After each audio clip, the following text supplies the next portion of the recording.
Hello प्यारे students, कैसे हैं आप।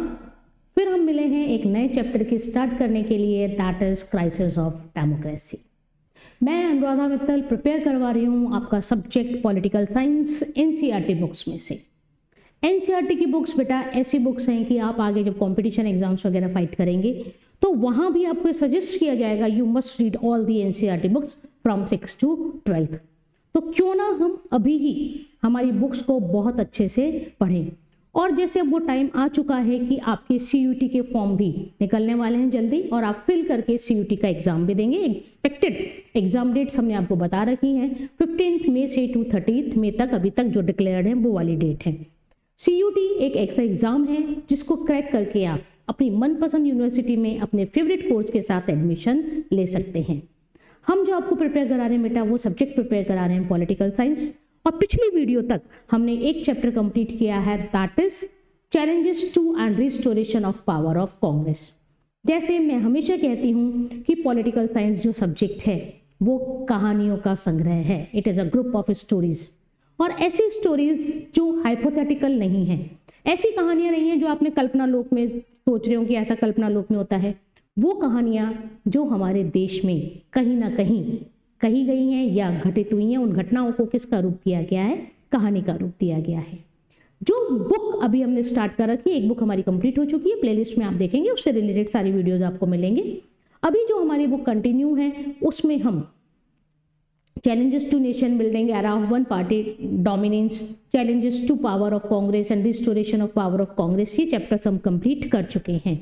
आज से हम स्टार्ट करने वाले हैं एक नया चैप्टर, दैट इज आपका the crisis of democratic resurgence. नाम भी आपको चैप्टर का शायद चेंज हो गया है। उसमें अगर आप देखेंगे तो दो क्राइसिस ऑफ डेमोक्रेसी वाला चैप्टर आज की वीडियो में हम स्टार्ट करेंगे। लेकिन वही बात, क्योंकि कहानियां हैं तो अगली कहानी तब तक समझ में नहीं आती कि जब तक पिछली कहानी हमें ना पता हो।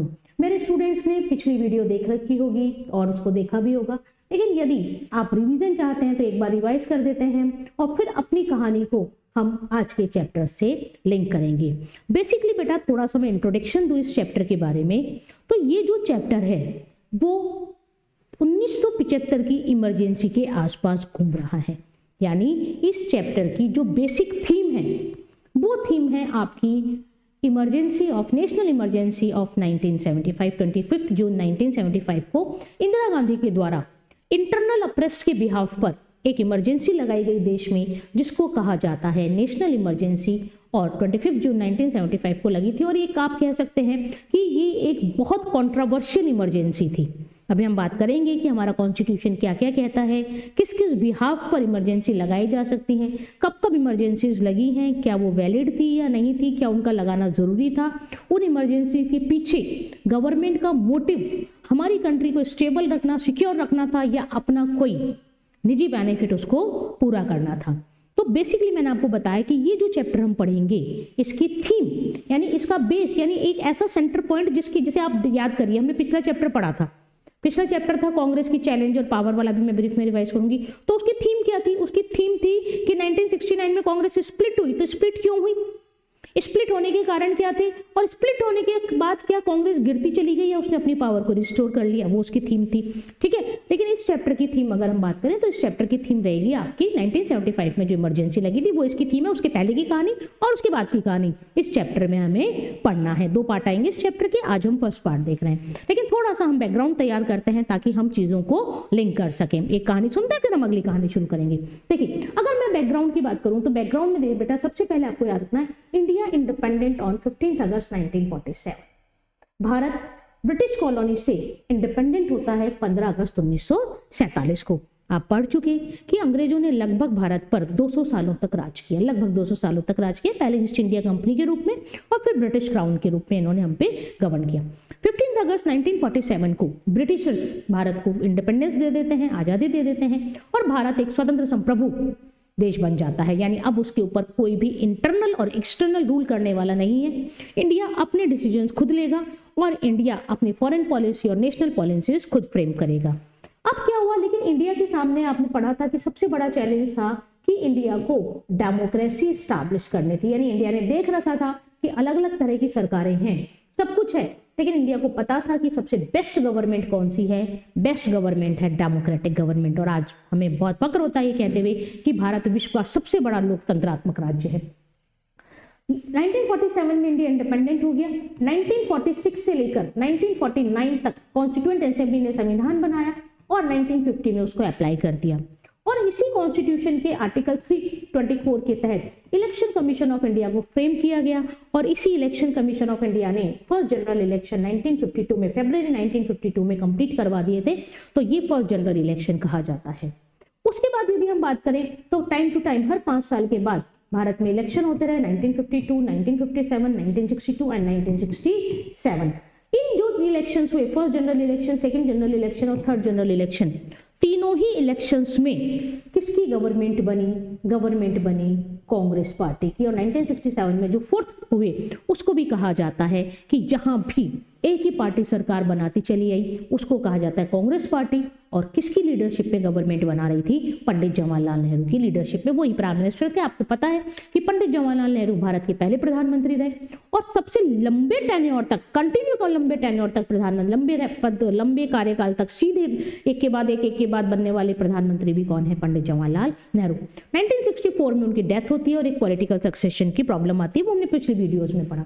तो इस वाले पीरियड को 1952 से लेकर 1967 तक के पीरियड को कहा गया था era of one party dominance. और जब भी हम era of one party dominance पढ़ते हैं तो एक नाम याद आता है, दैट इज रजनी कोठारी। रजनी कोठारी ने इसको क्या नाम दिया है? इस एरा को नाम दिया है, बहुत अच्छे से याद रखना है आपको, कांग्रेस सिस्टम। बहुत बार आपसे पूछा जाता है कि कांग्रेस सिस्टम किससे रिलेटेड वर्ड है और इसका मीनिंग क्या है। कांग्रेस सिस्टम वर्ड रजनी कोठारी के द्वारा दिया गया है और इन्होंने इसमें era of one party dominance के तहत ये बताया है कि इस पीरियड में कांग्रेस एक अम्ब्रेला संगठन थी, अम्ब्रेला ऑर्गेनाइजेशन थी, जिसके अंदर सारी तरह की ऑर्गेनाइजेशंस डेवलप्ड हो रही थी। उसके बाद आपने देखा, हमने पढ़ा 1967 तक की कहानी हमने पढ़ ली। फिर हमने पढ़ा कि 1967 में फोर्थ जनरल इलेक्शन हुए और फोर्थ जनरल इलेक्शंस के जो वर्डिक्ट थे उन वर्डिक्ट को क्या कहा जाता है? पॉलिटिकल अर्थक्वेक कहा जाता है। मैं बहुत इंपॉर्टेंट चीजें आपके लिए लिख के ला रही हूँ और हम रिपीट बेटा इसलिए करते हैं ताकि मेरे स्टूडेंट्स को चीजें बिल्कुल दिमाग में एकदम याद हो जाए। बार बार हम जब चीजों को सुनते हैं, दोहराते हैं, पढ़ते हैं तो क्या होता है, अपने आप वो चीज हमारे दिमाग में सेट हो जाती है और जब हम रिकॉल करते हैं, रिवीजन करते हैं या एग्जाम में बैठते हैं तो हमें उस चीज के लिए इतना ज्यादा अपने दिमाग पर प्रेशर नहीं डालना पड़ता। तो याद करिए, पिछली वीडियो में मैंने आपको समझाया था what is the meaning of political earthquake. Political earthquake क्या है? पॉलिटिकल अर्थक्वेक कहा जाता है 1967 के जो इलेक्शन वर्डिक्ट आए थे, जो इलेक्शन रिजल्ट आए थे, उन रिजल्ट्स को किस टर्मिनोलॉजी से इंडिकेट किया गया है? That is political earthquake. Political earthquake क्यों कहा गया? यहाँ पर ध्यान करिए, मैंने आपको बताया था कि ये वन पार्टी जो डोमिनेंस है 1952 से लेकर 1967 तक चलती रही। लेकिन 1967 में जब फोर्थ जनरल इलेक्शन हुआ तो डेफिनेटली गवर्नमेंट तो कांग्रेस की बनी थी, लेकिन कांग्रेस के जो वोट शेयर थे उनमें बाहरी मात्रा में गिरावट आई। लगभग 100 सीटों की कांग्रेस में कमी है। मेजोरिटी ऑब्वियसली कांग्रेस ने प्राप्त की थी, गवर्नमेंट कांग्रेस की ही बनी थी। लेकिन इलेक्शन वर्डिक्ट को पॉलिटिकल अर्थक्वेक इसलिए कहा जाता है क्योंकि इन इलेक्शंस में कांग्रेस की सीट शेयर्स में कमी आ गई थी। जो कांग्रेस मेजोरिटी से काफी ऊंची रहती थी, दूर दूर तक ऊंची रहती थी, वो कांग्रेस बिल्कुल मेजोरिटी के आसपास समझ गई। 272 मेजोरिटी थी और अप्रॉक्स 283 सीट कांग्रेस को मिली थी, जो कि पहले वोट शेयर में 350 मतलब आप ये मान लीजिए 100 सीटों की कांग्रेस में गिरावट आई। और इसी कारण से इसको क्या कहा जाता है? 1967 का जो इलेक्शन है उसको कहा जाता है पॉलिटिकल अर्थक्वेक। ये बहुत अच्छे से याद रखना, आपको बहुत बार कहा जाता है। एक और आपने पढ़ा था बेटा पॉलिटिकल डिकेड, है ना, ये भी ध्यान रखना है आपने। हमने एक टर्म और पढ़ी थी, दैट इज पॉलिटिकल डिकेड, खतरनाक दशक। और आपको याद आ गया होगा ये कौन सा दशक था? 1960 का। 1960 का जो डिकेड है उस डिकेड को आप पॉलिटिकल डिकेड कहा जाता है, खतरनाक दशक कहा जाता है, ठीक है, सॉरी डेंजरस डिकेड कहा जाता है 1960 के। क्यों कहा जाता है डेंजरस डिकेड? मैंने बताया था आपको, पंडित जवाहरलाल नेहरू पास अवे हुए थे, पॉलिटिकल सक्सेशन की प्रॉब्लम आई थी, लाल बहादुर शास्त्री बने, 1962 में इंडिया चाइना वॉर हुआ था, चाइना ने अटैक कर दिया था, 1965 में रन ऑफ कच्छ को लेकर भारत और पाकिस्तान के बीच युद्ध हुआ, ठीक है, इकोनॉमिक क्राइसिस आ गए, फूड क्राइसिस आ गए। इन सब कारणों से 1960 के डिकेड को क्या कहा गया? डेंजरस डिकेड कहा गया। एक टर्म वो भी आपको ध्यान रखनी है। फिर हमने पढ़ा था challenges to Congress and split of Congress. क्या हुआ जब सीट शेयर्स में कमी आई तो क्या हुआ? कांग्रेस के सामने नंबर ऑफ चैलेंजेस आने लगे। अब तक जिस कांग्रेस पार्टी का एक तरह से आप मान लीजिए रुतबा छाया हुआ था कोई उसके अगेंस्ट में था ही नहीं जो उसको चैलेंज कर सके। लेकिन 1967 के बाद जो इलेक्शंस हुए, जो मोनोपोलीज हुई और जो हमारी कंट्री की सिचुएशंस बनी, उन सिचुएशंस में क्या हुआ, नंबर ऑफ चैलेंजेस कांग्रेस के सामने आने लगी। ठीक है, पहला तो 64 के बाद पॉलिटिकल सक्सेशन की प्रॉब्लम आई, नेहरू की डेथ हुई तो लाल बहादुर शास्त्री को बनाया। फिर आप याद करिए, मैंने बताया था ताशकंद में जब वो एग्रीमेंट करने गए तो वहां उनकी डेथ हो गई। फिर पॉलिटिकल सक्सेशन की प्रॉब्लम आई तो इंदिरा गांधी को बनाया गया। लाल बहादुर शास्त्री नॉन कंट्रोवर्शियल थे, लेकिन इंदिरा गांधी कंट्रोवर्शियल लीडर थी। याद आ रहा है आपको? अब क्या हुआ, इन सब के पीछे इतनी चैलेंजेस आए तो कांग्रेस क्या हो गई, स्प्लिट हो गई। कब स्प्लिट हो गई? 1969 में। कांग्रेस जो स्प्लिट हुई तो याद करिए किस किस पार्ट में स्प्लिट हुई थी। तो कांग्रेस एक तो बन गई थी कांग्रेस ओ, जो कि अपने आप को ओल्ड कांग्रेस कहती थी, सिंडिकेट लीडर्स थे जिसमें, और दूसरी बनी कांग्रेस आर, रिक्वेस्टेड। ये कांग्रेस किसकी थी? इंदिरा गांधी की थी। ठीक है, फिर याद करिए प्रेसिडेंशियल इलेक्शन 1969 बहुत इंपॉर्टेंट है, और ये वो प्रेसिडेंशियल इलेक्शन जिसमें बिल्कुल क्लियर कट ये पता लग गया कि कांग्रेस स्प्लिट हो चुकी है। पिछली वीडियो आप देखेंगे तो आपको समझ में आएगा। थोड़ा ब्रीफ में मैं आपको बता दूं कि 1969 में क्या होता है, हमारे जो करंट प्रेसिडेंट होते हैं जाकिर हुसैन, उनकी डेथ हो जाती है। और हमारा कॉन्स्टिट्यूशन ये कहता है कि प्रेसिडेंट की डेथ के बाद अगर उसकी सीट मतलब प्रेसिडेंट की डेथ के बाद ऑब्वियसली सीट वैकेंट होगी, तो उस वैकेंट सीट को कौन फुलफिल करेगा? वाइस प्रेसिडेंट फुलफिल करेगा। यानी अगर राष्ट्रपति की डेथ हो जाती है, रिजाइन दे देता है या इम्पीचमेंट के द्वारा उसे हटा दिया जाता है, then vice president act as a president till the period of 6 month, यानी 6 महीने के अंदर अंदर राष्ट्रपति के निर्वाचन करवा के नए राष्ट्रपति देश को, संसद को देने ही देने होते हैं। ये तो यहाँ तक की बात हुई। जाकिर हुसैन उपराष्ट्रपति थे, उनकी डेथ हुई, तो उस वक्त उपराष्ट्रपति थे वीवी गिरी। जब हम इन प्रेसिडेंशियल इलेक्शंस की बात करते हैं तो हमें दो नाम याद रखने होते हैं। एक तो नाम है आपका नीलम संजीव रेड्डी और दूसरा नाम है आपका वीवी गिरी। ये दो नाम बेटा आपको याद रखने हैं, नीलम संजीव रेड्डी और वीवी गिरी। यदि इनकी अगर हम बात करें तो जो नीलम संजीव रेड्डी थे, ठीक है, इनको किसने सपोर्ट किया था? इनको सपोर्ट किया था सिंडिकेट ने। और जो वीवी गिरी हैं, ये किसके सपोर्ट से खड़े हुए थे? इंदिरा गांधी के सपोर्ट से खड़े हुए थे। यानी जाकिर हुसैन की डेथ के बाद प्रेसिडेंट इलेक्शन हुए। प्रेसिडेंशियल इलेक्शन में कौन दो कैंडिडेट खड़े हुए? एक तो नीलम संजीव रेड्डी और दूसरे वीवी गिरी। आप ध्यान रखिए कि जिस वक्त नीलम संजीव रेड्डी की डेथ, जाकिर हुसैन की डेथ हुई थी, उस वक्त वीवी गिरी क्या थे? भारत के वाइस प्रेसिडेंट थे। तो वाइस प्रेसिडेंट थे तो ऑटोमेटिकली ये क्या बन गए? प्रेसिडेंट बन गए। तो ये क्या करते हैं, अपनी इंदिरा गांधी के कहने पर वाइस प्रेसिडेंट की पोस्ट से ये रिजाइन कर देते हैं। वाइस प्रेसिडेंट की पोस्ट से रिजाइन करते हुए प्रेसिडेंट की पोस्ट भी खाली और वाइस प्रेसिडेंट की पोस्ट भी खाली। अब मान लीजिए आपके दिमाग में आ रहा है मैडम फिर क्या हुआ? तो देखिए, वैसे तो ये कॉन्स्टिट्यूशन के टॉपिक्स है, लेकिन फिर भी मैं यहाँ बता दूं, हमारा कॉन्स्टिट्यूशन ये कहता है कि यदि प्रेसिडेंट की पोस्ट वैकेंट है और उस वक्त वाइस प्रेसिडेंट की पोस्ट भी वैकेंट हो जाए, then chief justice of India becomes the act as a president of the India. Mohammad Hidayatullah इस वक्त बने थे और उन्होंने देश को संभाला था। यानी अगर ऐसी सिचुएशन आ जाए कि राष्ट्रपति का पद भी खाली है और उपराष्ट्रपति का पद भी खाली है, तो राष्ट्रपति के कर्तव्यों का निर्वाह कौन करता है? तो राष्ट्रपति के कर्तव्यों का निर्वाह किया जाता है भारत के सर्वोच्च न्यायालय के मुख्य न्यायाधीश द्वारा। Chief justice of India act as a president उस पीरियड तक। ठीक है, तो क्या हुआ, वीवी गिरी क्या करते हैं? वाइस प्रेसिडेंट की पोस्ट से रिजाइन देते हैं और एज अ इंडिपेंडेंट कैंडिडेट वो राष्ट्रपति का चुनाव लड़ते हैं। और नीलम संजीव रेड्डी कांग्रेस ओ की तरफ से क्या करते हैं? प्रेसिडेंट का इलेक्शन फाइट करते हैं, उसको लड़ते हैं। यहीं पर फिर मैंने आपको एक वर्ड बताया था, याद आ रहा हो तो, विप।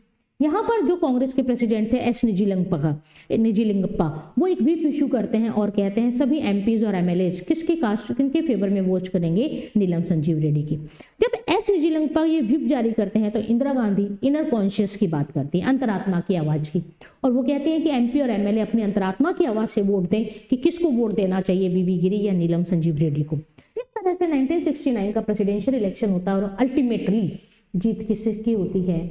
वीवी गिरी की। And VV Giri becomes the president. और इसी प्रेसिडेंशियल इलेक्शन में क्या हो गया क्लियर कि कांग्रेस विभाजित हो चुकी है। इसके बाद क्या होता है? 1967 में हुए थे, तो आप देखिए 5th जनरल इलेक्शन कब होने थे? 1972 में। लेकिन इंदिरा गांधी क्या करती हैं? 1971 में अपनी लोकसभा को डिसॉल्व करवा देती हैं और फ्रेश इलेक्शन करवाती हैं।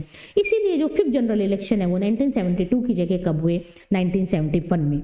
और इन इलेक्शंस में इंदिरा गांधी को भारी मात्रा में बहुमत मिलता है और वापस से जो लगता था कि कांग्रेस ने अपनी साख, अपनी पैठ, अपनी शक्ति खो दी है, 5th जनरल इलेक्शन के बाद वो अपनी पावर को वापस से रिस्टोर करती है। लेकिन एक इंपॉर्टेंट लाइन मैंने पिछली वीडियो में बताई थी, फिर बता दूं, ध्यान रखना है, it is not a old Congress, it is a new Congress that is restored the power by the Indira Gandhi. क्योंकि कांग्रेस दो भागों में बढ़ चुकी है, एक कांग्रेस ओ बन चुकी है और एक कांग्रेस आर बनी थी, जो बाद में कांग्रेस आई में चेंज हो जाएगी, जो आज की कांग्रेस है। ठीक है, तो 1971 में जो 5th जनरल इलेक्शन होते हैं तो कांग्रेस पार्टी क्या करती है, अपनी पावर को वापस से रिस्टोर करती है। तो यहाँ तक की तो कहानी जो पिछले चैप्टर्स में हम पढ़ के आए हैं, भारत इंडिपेंडेंट हुआ, भारत ने इलेक्शंस करवाए, ठीक है, 3 जनरल इलेक्शन हुए, चौथे जनरल इलेक्शन में सीट शेयर्स में कमी आई, उनको पॉलिटिकल अर्थक्वेक कहा गया, 1960 में पॉलिटिकल डिकेड आया, कांग्रेस में डिस्प्यूट्स आने लगे, प्रेसिडेंशियल इलेक्शंस में डिस्प्यूट झलकने लगे, 1969 में कांग्रेस स्प्लिट हो गई और 1971 में कांग्रेस पूर्ण बहुमत के साथ आई, कांग्रेस की पावर को रिस्टोर करा, but it is a new Congress that is not the old Congress. ठीक है, अब सुनते हैं इस चैप्टर की कहानी। देखिए, इस चैप्टर की यदि हम बात करें तो जैसे मैंने थोड़ी देर पहले ही आपको बताया कि ये चैप्टर रिलेटेड है आपका नेशनल इमरजेंसी से, 26 जून 1975। तो हमें ये चीजें यहाँ पर समझनी पड़ेंगी। ठीक है, तो देखिए समझते हैं। National emergency, article 352, the emergency provisions contained in part 18 of the Constitution of India from Article 352 to 316। अब देखिए बेटा, यहाँ पर थोड़ा सा चैप्टर डिमांड करता है कि आप संविधान को जानें। वैसे तो 11th में आपने पढ़ा है, आपकी बुक है एक संविधान के बारे में, लेकिन फिर भी इस चैप्टर की डिमांड है तो मुझे यहाँ पर ये चीज़ें बतानी पड़ेंगी। देखिए, आपने पढ़ रखा होगा कि इंडियन कॉन्स्टिट्यूशन में 22 पार्ट्स हैं, ठीक है, 8 नंबर ऑफ आर्टिकल्स हैं, शेड्यूल हैं, पार्ट्स हैं। यहाँ हम किस पार्ट की बात करेंगे, वो पार्ट जो नेशनल इमरजेंसी से रिलेटेड है। अगर हम भारतीय संविधान की बात करें तो भारतीय संविधान का भाग 18 और अनुच्छेद 352 से लेकर 360 तक किसकी बात करते हैं, नेशनल इमरजेंसीज की बात करते हैं, आपातकालीन प्रावधानों की बात करते हैं। तो सबसे पहले तो बेटा आपको मीनिंग पता होना चाहिए, what is the meaning of emergency. देखिए, इमरजेंसी का मीनिंग देखें तो सामान्य भाषा में हम इमरजेंसी उस सिचुएशन को कहते हैं that demands for the quick decision. Emergency का मतलब क्या हुआ, आपको तुरंत निर्णय लेना है उस इमरजेंसी से निपटने के लिए, इतना सोचने का टाइम नहीं है कि ये डिसीजन सही होगा या गलत होगा। तो ऐसी जो सिचुएशन बन जाती है उन सिचुएशंस को इमरजेंसी कहा जाता है, और पूरे देश में बन जाए तो ये राष्ट्र के लिए आपातकाल है। अब देखिए क्या है, the constitution stipulates 3 types of the emergency. अगर हम भारतीय संविधान की बात करें तो भारतीय संविधान का जो भाग 18 है वो 3 प्रकार के आपातकाल की बात करता है, 3 टाइप्स ऑफ द इमरजेंसी की बात करता है। एक है नेशनल इमरजेंसी, राष्ट्रीय आपातकाल कहते हैं, जो 352 है, और अब बेसिकली हमारा जो ये चैप्टर है इसी इमरजेंसी को लेकर कंसंट्रेट है, ये इसी इमरजेंसी का सेंटर पॉइंट, ये वाला उसका सेंटर पॉइंट है। दूसरा आर्टिकल 356 है, कॉन्स्टिट्यूएंट असेंबली या स्टेट इमरजेंसी, या इसको हम प्रेसिडेंट रूल कहते हैं।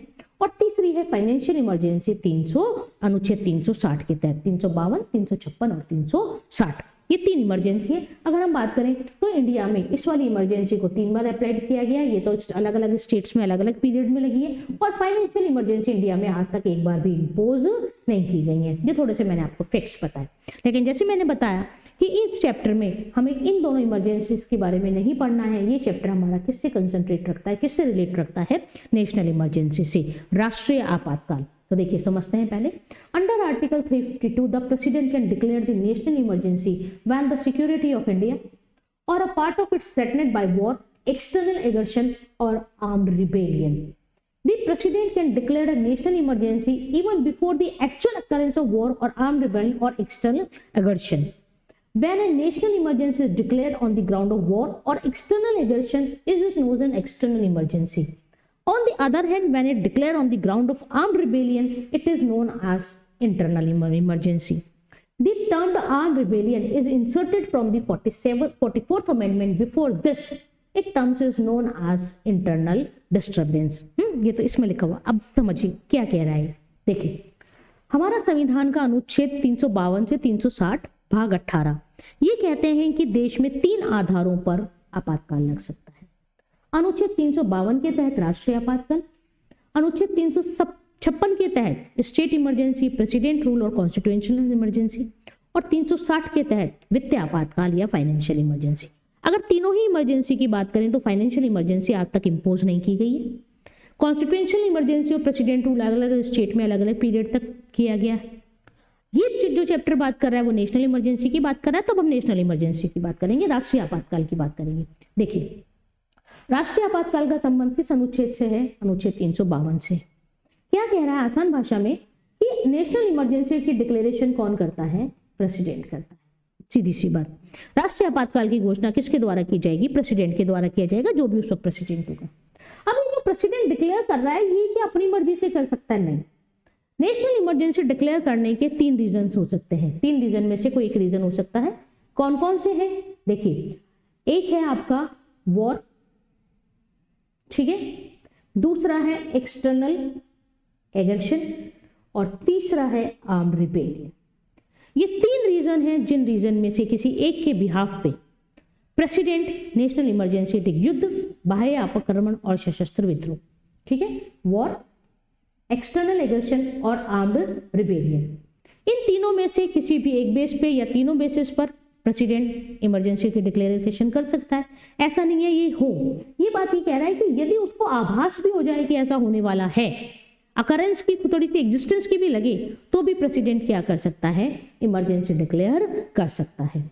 यदि क्या कह रहा है, वॉर और एक्सटर्नल एग्रेशन के बेसिस पर, क्या कहा जा रहा है, वॉर और एक्सटर्नल एग्रेशन के बेसिस पर इमरजेंसी लगी, तो इसको कहा जाता है एक्सटर्नल इमरजेंसी, आर्टिकल 352 के तहत। लेकिन यदि आर्म्ड रिबेलियन, ठीक है, लेकिन यदि अगर हम बात करें आर्म्ड रिबेलियन के बेसिस पर लगेगी, तो इसको कहा जाएगा इंटरनल इमरजेंसी। आया समझ में? 3 रीजन है, वॉर, आर्म रिबेलियन और एक्सटर्नल एग्रेशन। आर्म रिबेलियन पे लगेगी तो इंटरनल इमरजेंसी, और वॉर और एक्सटर्नल एग्रेशन की बेसिस पर लगेगी तो उसे क्या कहा जाएगा? External emergency. ये बात हो गई। और देखिए, इंपॉर्टेंट फैक्ट आपको क्या ध्यान रखना है कि ये जो आर्म रिबेलियन वर्ड है, ये ओरिजिनल कॉन्स्टिट्यूशन में नहीं था।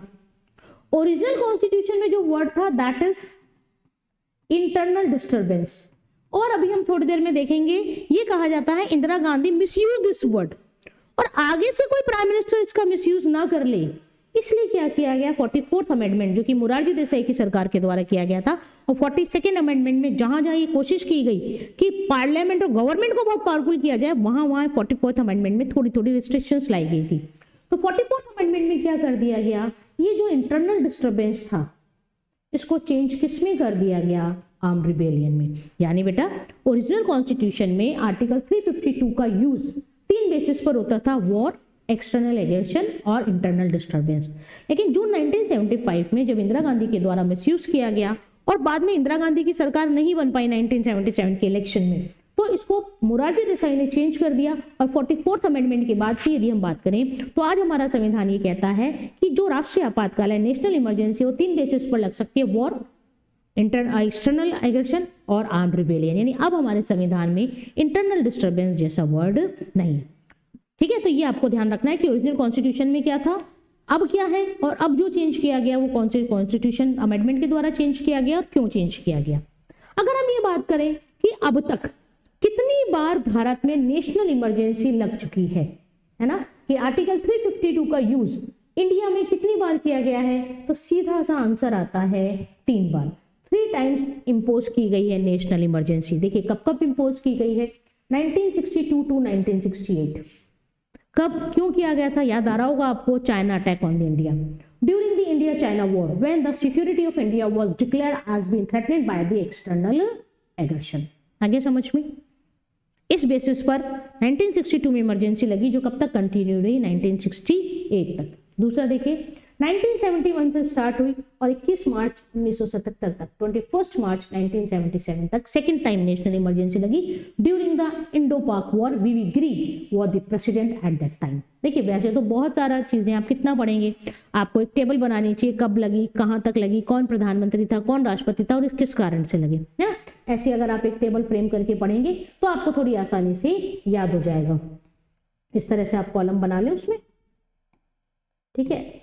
एक आ जाएगा आपका टाइम, ठीक है, कब लगी, जैसे 1962 से रीजन आ जाएगा, प्राइम मिनिस्टर कौन था, प्रेसिडेंट कौन था, इस तरह से आप बना सकते हैं, ठीक है। तो दूसरी बार यदि हम देखें तो वीवी गिरी थे, और यहाँ पे जब पहली बार लगी थी तो डॉक्टर राधाकृष्णन थे और पंडित जवाहरलाल नेहरू थे। यहाँ वीवी गिरी और इंदिरा गांधी थी। 26 जून 1975 को फिर तीसरी बार नेशनल इमरजेंसी लगी अंडर द कंट्रोवर्शियल सर्कमस्टेंसेस। जैसे मैंने आपको कहा, ये कंट्रोवर्सी ये जो इमरजेंसी एक कंट्रोवर्शियल इमरजेंसी आ गया, हम और डिटेल में पढ़ेंगे, ऑफ द पॉलिटिकल इनस्टेबिलिटी।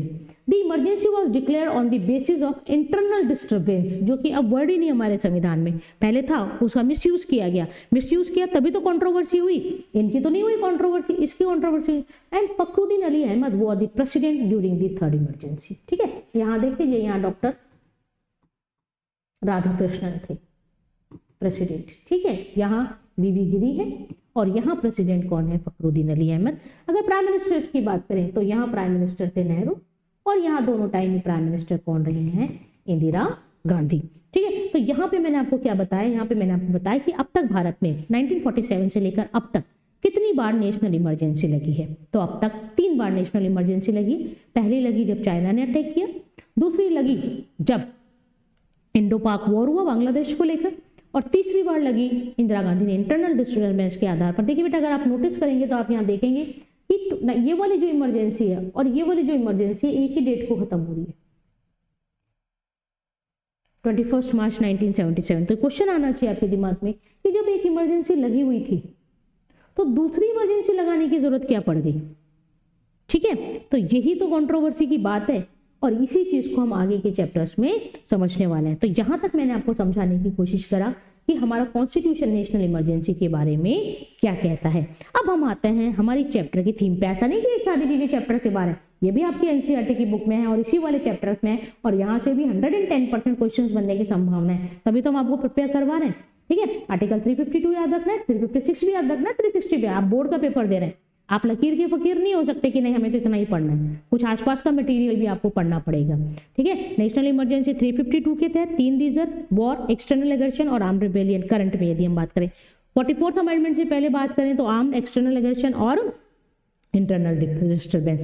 अब हम बात करते हैं बैकग्राउंड टू इमरजेंसी, यानी अब जो इमरजेंसी जिसको हमें पढ़ना है, जून 1975 की इमरजेंसी पढ़ना है, उस पर हम हमारा चैप्टर जो बेस है, जो थीम है, उसको स्टार्ट करते हैं। देखिए, अगर हम बात करें कि इंदिरा गांधी ने इमरजेंसी क्यों लगाई है, इस इमरजेंसी के पीछे क्या रीजन थे, तो जब आप अपनी बुक देखेंगे तो उसमें भी आप देखेंगे हेडिंग डली हुई है background to emergency in 3 context.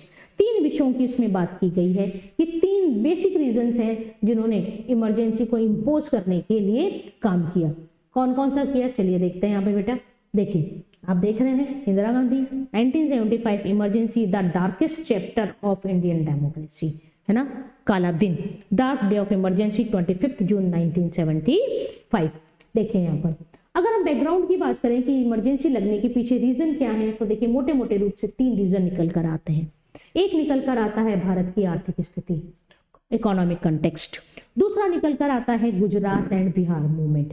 Gujarat और बिहार में मूवमेंट हुए जिन्होंने कांग्रेस की साख को गिराया, और यहाँ पर कांग्रेस जो सरकार थी उसका अलग लोगों के द्वारा विरोध किया गया। अभी हम पढ़ेंगे कि बिहार में क्या हुआ था, जेपी नारायण के द्वारा मूवमेंट चलाया गया था। और सबसे important aspect conflict with judiciary, यानी आपको पता है, आप 11th क्लास में पढ़ के आए, आपने पढ़ा होगा कि एक टॉपिक आप पढ़ते हैं that is organ of government, सरकार के अंग, और इन सरकार के अंगों को आप 3 भागों में बांटते हैं, लेजिस्लेचर, एग्जीक्यूटिव और जुडिशरी। लेजिस्लेचर वो ऑर्गन जो कंट्री के लिए लॉ फ्रेम करता है, एग्जीक्यूटिव वो ऑर्गन जो लॉज फ्रेम किए गए उनको एग्जीक्यूट करता है। चलिए ये दोनों तो ठीक है। तीसरा लोकतंत्र का आधार स्तंभ, है ना, जिसके बेस पर, जिसके कंधों पर हमारा लोकतंत्र टिका हुआ है, वो है हमारा माननीय सर्वोच्च न्यायालय। ठीक है, तो सर्वोच्च न्यायालय दोनों से इंडिपेंडेंट है, इंडिपेंडेंटली काम करता है। उसका काम है देश में कानून व्यवस्था बनाए रखना, न्याय प्रदान करना। आप देखिए सरकार का उसी के साथ झगड़ा हो रहा है। कभी आप डिटेल में पढ़ेंगे तो बड़े मजे आएंगे पढ़ने में कि सरकार ये कर रही है तो सुप्रीम कोर्ट ये कर रही है, सरकार ने ये पैंतरा निकाला तो सुप्रीम कोर्ट ने उसको इस तरह रद्द किया। तो ये जो डिस्प्यूट है, जो कॉन्फ्लिक्ट है between the government and judiciary, Indira Gandhi के पीरियड में बहुत ज्यादा देखने को मिला। और यही 3 कारण हैं, यही 3 बेस हैं जिन्होंने 1975 की इमरजेंसी का एक आधार तैयार करिए। चलिए एक एक करके हम समझते हैं। पहला हम लेते हैं इकोनॉमिक कॉन्टेक्स्ट, यानी ऐसी क्या आर्थिक गतिविधियां या कुछ ऐसा क्या आया कि जिसने इमरजेंसी की पृष्ठभूमि को तैयार कर लिया। चलिए बेटा देखिए, एक तो आपने 1960 के डिकेड में पढ़ा था कि 1960 के डिकेड में भी इकोनॉमिक और फूड क्राइसिस आए थे, लेकिन यहाँ कुछ अलग है। देखिए क्या हुआ। In the election of 1967 Congress had give the slogan of गरीबी हटाओ। याद आया आपको? 1971 के चुनाव में मैंने क्या कहा था? कांग्रेस अपनी पावर रिस्टोर करती है ना। और आपको याद हो अपोजिशन ने नारा दिया था इंदिरा हटाओ देश बचाओ, और इंदिरा गांधी ने इसका बेनिफिट उठा के क्या कहा कि इनके पास कोई एजेंडा ही नहीं है, इनके पास कोई प्रोग्राम ही नहीं है कि अगर ये जीत गए तो क्या करेंगे। इनका एजेंडा क्या है? मुझे हटाना, चलो मैं हट गई। और ये जीत गए तो ये जीत के करेंगे क्या, ये तो बताएं। लेकिन मेरे पास एक बहुत पॉजिटिव वर्क है, पॉजिटिव फंक्शन है, और वो है गरीबी हटाओ। अगर मैं जीतती हूँ तो मैं भारत से गरीबी को हटाऊंगी, सोशलिज्म लाऊंगी। इंदिरा गांधी की आप कह सकते हैं बहन थी, इंदिरा गांधी सोशलिज्म लाना चाहती थी, एक गरीबी और अमीरी के बीच जो खाई है उसको पाटना चाहती थी। तो उसके लिए उन्होंने कहा कि मैं ये काम करूंगी, और यही था कि जो पुअर पीपल्स थे, mass of the peoples come with the Congress, और इसीलिए एकदम से जो वोट शेयर 1967 में गिरे थे जिसके लिए पॉलिटिकल अर्थक्वेक का, वो सिचुएशन वापस से पलट गई। तो ये लाइन क्या कह रही है कि इंदिरा गांधी ने जो 1971 के चुनाव जीते वो किस आधार पर जीते थे? गरीबी हटाओ। However, the social and economic condition in the country did not improve after 1971-72। यानी इसके बाद भी भारत की कंडीशंस बहुत ज्यादा नहीं सुधरी, और सुधरने का एक कारण था बेटा ये कि दिसंबर 1971 में बांग्लादेश के लेकर भारत और पाकिस्तान का युद्ध हो गया, और युद्ध में आपको पता है कि सारी समस्याएं आ जाती हैं। The Bangladesh crisis had put a very high strain on the India's economy. यानी जो बांग्लादेश को स्वतंत्र कराने के लिए मुक्ति वाहिनी सेना और ये सब तैयार किए गए, हम लड़े बांग्लादेश को स्वतंत्र कराने के लिए, उससे भारत में इकोनॉमिक प्रॉब्लम्स ज्यादा आ गई। After the war US government stopped all aid to India. Industrial growth was low and unemployment was very high, particularly in the rural areas. In order to reduce the expenditure, the government froze the salaries of its employees. आया समझ में कि war के बाद क्या हुआ? War से situation तो खराब हो गई, लेकिन वॉर हुआ तो भारत और पाकिस्तान के बीच में वॉर हुआ था, और एक्सटर्नल रिलेशंस की बात है कि अमेरिका इस युद्ध में पाकिस्तान के साथ था। तो पाकिस्तान का साथ देने के लिए अमेरिका क्या करता है? इंडिया को देने वाली सारी एड को क्या कर देता है? बंद कर देता। पैसा आना बंद हो गया, पैसा कम हो गया, तो गवर्नमेंट ने क्या कर दी? जो एम्प्लॉयज थी उनकी सैलरी को कट ऑफ करना शुरू कर दिया। तो एक जनता में क्या हुआ? इकोनॉमिक सिचुएशन को लेकर गुस्सा फूटने लगा। The cause for the dissatisfaction among the government employees, monsoon fail, और बाकी कुछ कसर, कंगाली में आटा गीला होना। 1972-73 में मानसून भी फेल हो गया, किसान भी परेशान, सब परेशान, एम्प्लॉय परेशान, फार्मर, सब लोग परेशान। भारत में क्या? आर्थिक तंगी आ गई। इन सच कॉन्टेक्स्ट इधर से फायदा कौन उठाएगा? Opposition party. In such a context, non-Congress opposition parties were able to organize popular protests effectively. There was also an increase in the activities of Marxist group. ठीक है, मार्क्सिस्ट ग्रुप कहने लगा आप तो सोशलिज्म चिल्लाते थे, कहाँ गए सोशलिज्म? अब कहाँ गया आपका सोशलिज्म? क्योंकि आप क्या करेंगे? आप सोशलिज्म लाएंगे कैसे जब कंट्री में इतनी ज्यादा इकोनॉमिक क्राइसिस है? तो इन इकोनॉमिक क्राइसिस से कंट्री में इतना डिससेटिस्फेक्शन हो गया कि लगा कि गवर्नमेंट इस प्रॉब्लम को नहीं संभाल पा रही, और गवर्नमेंट के प्रति एक आक्रोश, एक गुस्सा क्या हुआ? जनता के मन में पैदा हुआ।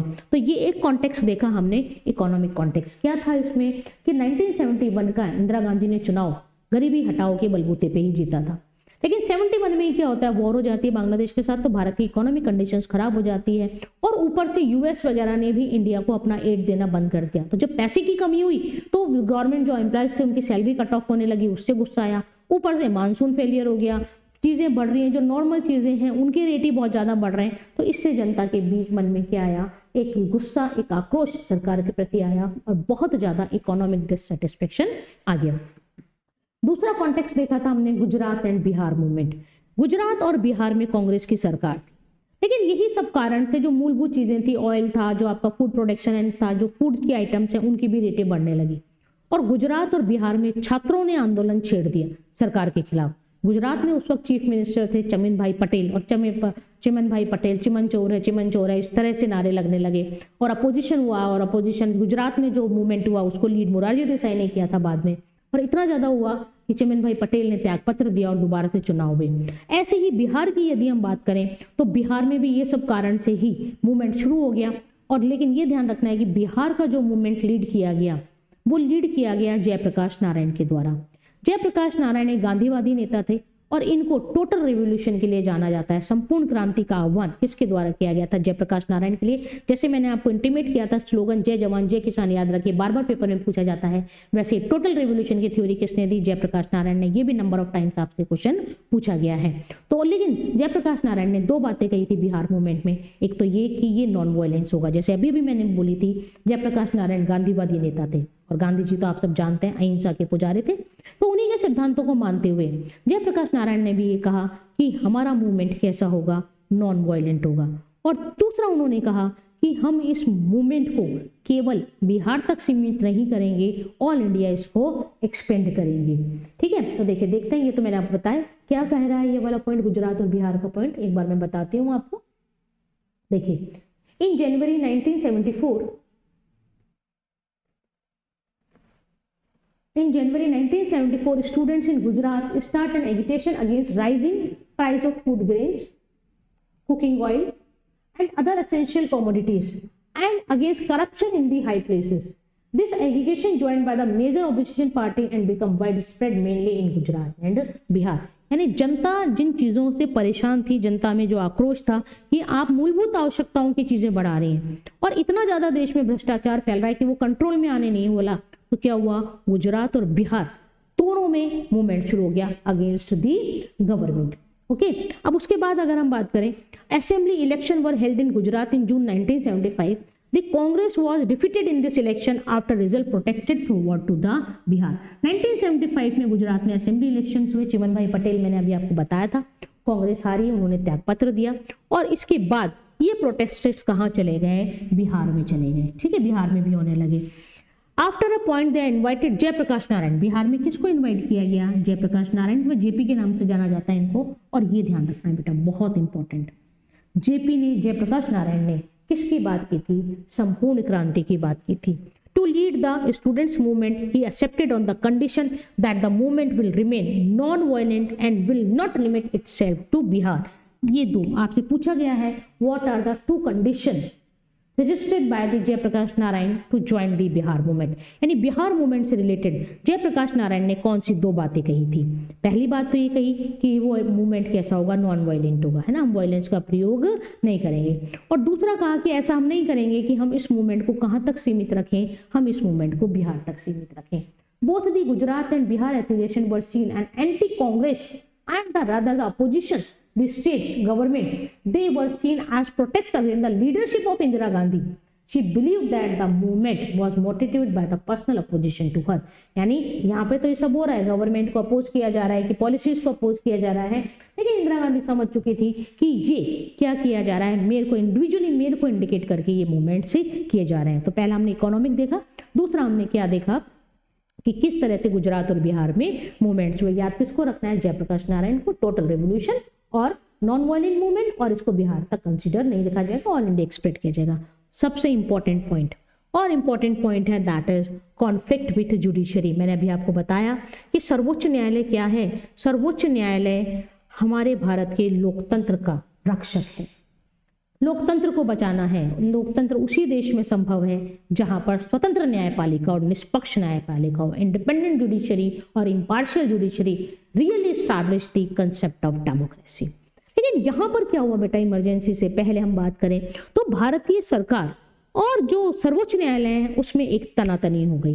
गवर्नमेंट चाह रही थी कि मेरी पावर्स ज़्यादा हों और वो कोई भी ऐसा बिल, कोई भी ऐसा अमेंडमेंट लेके आते थे कि जो गवर्नमेंट की पावर को इनलार्ज करें, तो सर्वोच्च न्यायालय वहीं उसकी कटौती कर देता था कि नहीं आप गलत कर रहे हैं। तो एक तरह से कॉन्फ्लिक्ट विद जुडिशरी और जो गवर्नमेंट है दोनों में कॉन्फ्लिक्ट हुआ और ये भी एक इमरजेंसी का बेस तैयार करता है।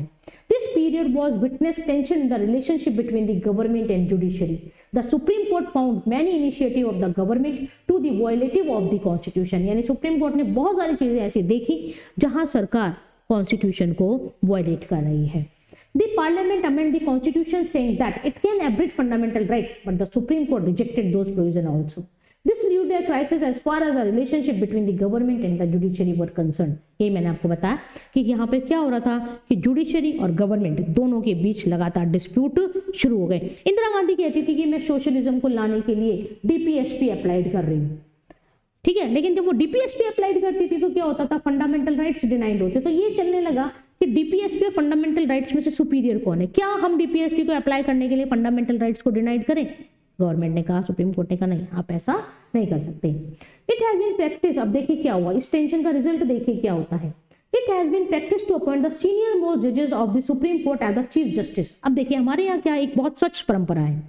स्वच्छ परंपरा क्या है कि यदि सुप्रीम कोर्ट में सीजीआई की पोस्ट खाली होती है, चीफ जस्टिस ऑफ इंडिया की पोस्ट खाली होती है, तो डेफिनेटली जो सीनियर मोस्ट जज होता है become the chief justice of India.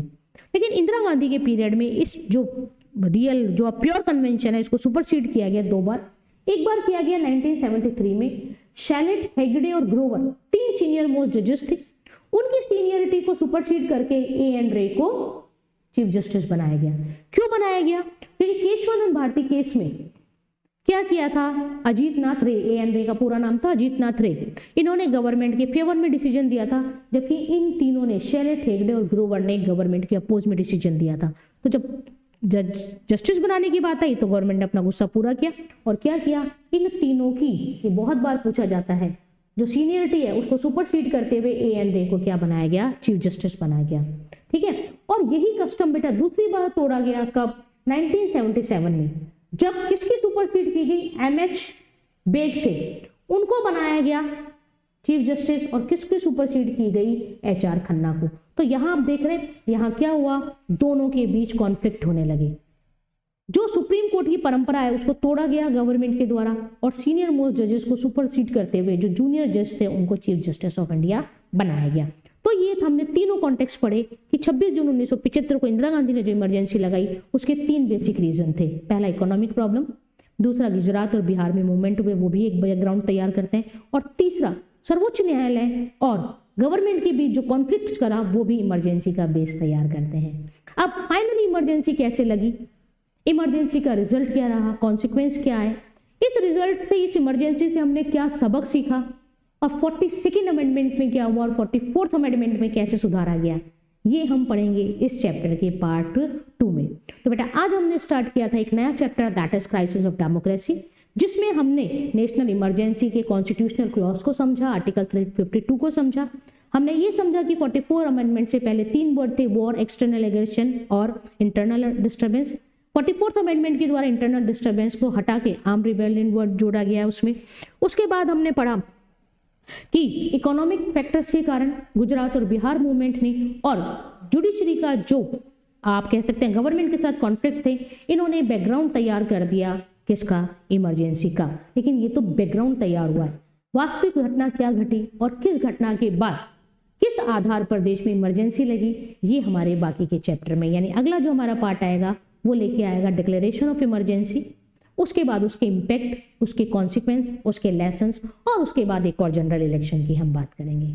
तो have a good day, all the best for your exams. Chapter हमारा अगली वीडियो में कंप्लीट हो जाएगा और जल्दी हम सिलेबस पूरा करके PYQ की सीरीज भी लाएंगे। तो all the best to all my dear students. कोई भी प्रॉब्लम है, कोई भी क्वेरी है, कोई भी डिमांड है, आप कमेंट करिए, हम कोशिश करेंगे उसको पूरा करने की। Good bye.